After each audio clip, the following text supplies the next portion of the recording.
예, 동학농민혁명의 발상제 성지인 정읍고창 출신 윤준배입니다. 저는 가사 노동자들 노동 인권과 관련된 이런 법제화를 통해서 인권을 보호하고자 하는 그 취지의 입법 제안 상당히 의미가 있다고 생각합니다. 다만 이제 하는 내용이 지금 이제 특별법을 제정해서 보호하고자 하는 그 영역이 인증 기관에 종사하는 가사 노동자 이게 좀 범위가 제한이 돼서 이렇게 제한하는 것이 가사 노동자들에 대한 인권을 보호하고자 하는 기본 전체적인 취지에 걸맞을 것인지 다 수용할 수 있을 것인지 이게 일단 좀 의문이 들어요. 그래서 이 부분을 어떻게 관리를 해야 전체 가사 노동자에 대한 노동 인권을 보호할 수 있을까, 그런 제도적인 장치가 마련될 수 있을까, 이런 고민이 드는데, 일단 가사 노동자의 생활 형태, 근무 형태를 보면 개인적인 취업 알선이 이루어지는 경우가 있고, 또 직업 소개기관에 의해서 알선되는 경우가 있고, 또 파견법에 의해서 지금 이루어지는 경우도 있고, 이번에 입법이 되면 인증기관에 의한 뭐 형태가 뭐 파견 형태의 일환일 수 있을 텐데요. 그렇게 이루어지는 3가지 또는 4가지 유형이 있을 수 있을 것 같습니다. 그래서 저는 가사 노동자들에 대해서 가장 기초적인 노동 인권이 보호되는 것, 이거는 근로기준법에서 적용 범위에 가사 노동인도 포함하고 거기에 특수성이 부여될 내용은 특별법적으로 처리하는 것, 이게 입법적으로 맞지 않을까 이런 생각이 듭니다. 그래서 가장 기초적인 내용들, 가장 뭐 성희롱이나 또는 차별이나 뭐 이런 부분들은 근로기준법에서 담아야 된다. 그런 내용들은 담아야 될 것 같고요. 또 가사 노동인들의 일의 특성 때문에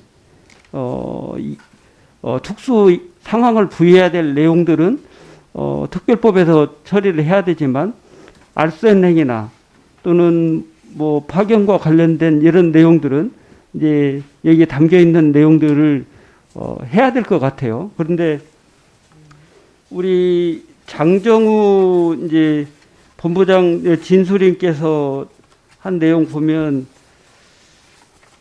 실제 가사 근로자의 차별, 강제 근로 뭐 이런 거에 대해서 처벌 부과하는 것이 자칫 이용자에 대한 과도한 제재가 아니냐 뭐 이런 지적을 하셨는데 뭐 노동 인권과 관련된 부분은 불가피하게 최소한의 인권은 담보해야 되기 때문에 그게 저는 뭐 이 법에 넣는 것보다는 오히려 근로기준법상에서 그런 제도적인 장치를 마련해서 규제를 해야 되는 거 아닌가 이런 생각이 드는데 일단 그 부분에 대한 의견을 좀 듣고 싶고요.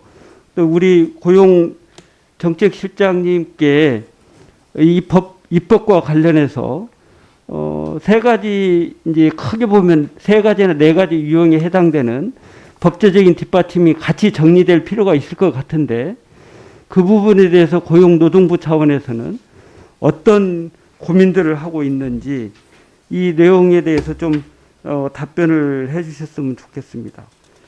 그리고 소위 입법하는 과정에서 우리 가사 노동자들의 소위 근로의 특수성 있지 않습니까? 이거를 최소한 어떻게 반영할 건지 특수성은 어디까지 있다고 보고 있는지 이 부분까지도 우리 고용노동부에서 현재 고민하고 있는 내용을 좀 정리해서 말씀해 주시면 좋겠습니다. 먼저 우리 장진수님께서 먼저 답변 좀 부탁드립니다. 예, 의원님 질문 주신 사항에 대해서 말씀드리겠습니다. 저희는 이 가사근로자에 관한 법률이 만들어지면서 가사근로자에 대한 보호 그리고 또 그와 함께 이용자에 대한 편의와 보호가 함께 이루어져야 한다라고 생각을 하고 있고요. 지금 의원님께서 말씀 주신 그 가사근로자들이 보호받아야 할 권익들은 이미 기타 법안에 의해서 그런 침해가 이루어졌을 경우에 보호받을 수 있다라고 생각을 하고 과도하게 규제를 놓고서 보면 이용자들이 이 가사 서비스 이용에 대한 이용을 좀 줄여나가거나 아니면 시장 자체가 위축될 우려가 있기 때문에 이미 타법에서 보호하고 있는 것들은 그쪽에 맡겨놓고 여기서는 우리가 최소적으로 이 업무의 특성에 맞는, 특히 이제 대부분의 업무가 가정 내에서 이루어지고 있기 때문에 이 가정 내의 업무를 보호하고 이 가정 내의 업무의 특성에 맞는 내용으로 규정을 했으면 좋겠다. 그리고 나머지 사용들은 특히 뭐 말씀 주신 그 정도의 상황들이 벌어진다면 형법이나 기타 법률에 의해서 지금도 보호받을 수 있는 권익이다 이렇게 생각을 합니다. 그러니까 과도한 규제라고 보기보다는 다른 거와 중복되기 때문에 여기서 이중 규제를 할 필요 없다 이런 취지이신 거죠? 예, 이중 규제의 취지가 하나 있고 두 번째로는 이러한 것들이 자칫 시장을 좀 위축시키지 않을까라는 걱정이 있는 겁니다. 네, 고용정책실장입니다. 네, 말씀 주신 것 관련해서 답변을 간략히 드리면은 먼저 그간의 가사 서비스 시장을 보면은 기본적으로 직업 소개 방식으로 인해서 가사 서비스가 운영이 되어 왔다고 저희는 판단을 하고 있습니다. 그래서 그러다 보니까 기본적으로 노동관계법 적용이 안 되는 그런 어려움들이 발생을 했고, 그래서 이번에 가사근로자법을 통해서 기본적으로 근로기준법 등 노동관계법도 적용을 하면서 또 특별한 부분, 가정 내에서 이루어지고 있으면서 또 소정 근로 시간을 정하기 어려운 그런 특성들이 있기 때문에 일부 조항들에 대해서는 특례를 두고 우리 가사근로자법에서 정하고자 하는 그런 방향을 가지고 있습니다. 그래서 그런 원칙 아래에서 향후 더 여러 권익 보호들이 필요하다고 생각을 하고 있고요. 앞에서도 이야기가 나왔지만 이제 파견 쪽 관련해서 약간 오해들이 있을 수 있는 것 같은데요. 현재 상황으로는 현행 법 아래에서는 가사 서비스가 파견 업무가 아닙니다. 그래서 파견 대상 업무가 아니라는 부분을 먼저 확인시켜 드리겠고요. 그러면은 지금 가사근로자법이 제정이 되면 이게 파견법 형식을 뭐 우회하는 게 아니냐 이런 걱정도 하실 수가 있는데요. 아까 잠깐 이야기가 있었지만은 파견 근로는 3자 관계를 원칙으로 하는데 거기에 있어서 가정이 사용사업주와 유사한 역할을 하게 되는 겁니다.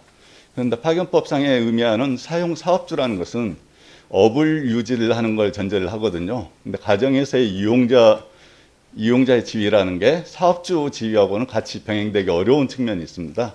그래서 저희가 법 해석상 가정의 이용자를 사용사업주로는 보지 않고 있기 때문에 파견법상에 있어서 사용사업주의 지위를 우리 가정의 이용자한테 부과할 수는 없을 것으로 그렇게 일단 판단하고 있습니다. 그래서 그런 파견 관계상에 있어서의 문제로는 저희들이 인식을 하지 않고 있다라고 그런 말씀 드리겠고요.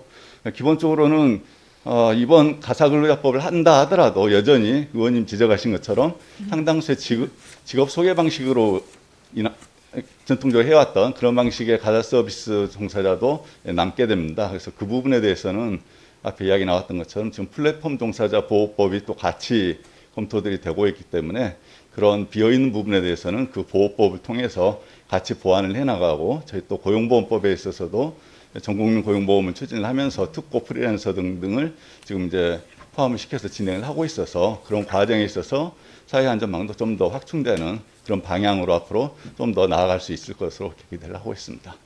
근로기준법에다가 회사의 근로인권을 좀 보호할 수 있는 기술을 주는 건 검토를 안 하고 있잖아요. 그러니까 지금 근로기준법이 있는데 근로기준법 11조에서 가사 사용인은 적용을 제외토록 그렇게 규정을 하고 있습니다. 그래서 이제 그렇습니다. 근데 이제 가사 근로자법에서는 다시 그 부분 관련해서 기본적으로 적용이 가능토록 또 열어놨기 때문에 그 부분 적용이 되는데 문제는 그걸 한다 하더라도 앞에 말씀드린 직업 소개 방식으로 들어가는 가사 근로 종사자분들은 이제 근로자성 부분에 있어서 문제들이 있기 때문에 그분들에 대한 보호 장치는 이제 플랫폼 종사자 보호법이나 이런 걸 통해서 기본적인 권익 보호를 또 두고 있기 때문에 그걸 통해서 같이 이게 또 시행이 되면은 보완적으로 양쪽이 다 어느 정도 선의 기본적인 근로 권익은 보호를 받을 수 있을 것으로 그렇게 생각을 하고 있습니다.